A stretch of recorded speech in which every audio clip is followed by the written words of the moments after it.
Hey guys, this is Northville Tech. In this video, we're going to learn how to change your email address on Personal Capital.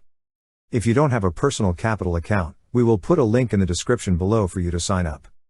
But if you already have an account, just open the website, then click Sign In.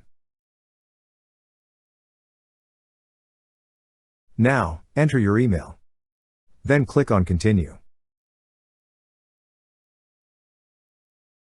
Next, enter your password, then click on Sign In.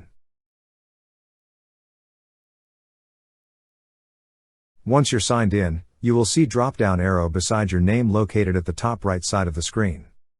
Click on drop-down arrow. Under Profile and Settings, you will see a section for email address. Beside your current email address is an Edit button. Click on Edit.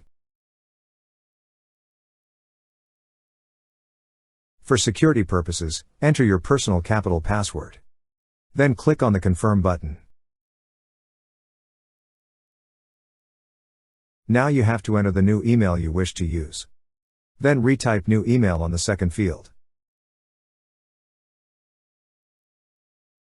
After entering, click on Save Changes.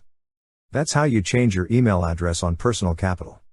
Thank you so much guys for watching, and if you have not yet subscribed to our YouTube channel, please subscribe to our YouTube channel as we create tech videos almost every day. Also, check out our website northvilletech.com for great tech articles, and our recommended resources in the description below for various sign-up bonuses.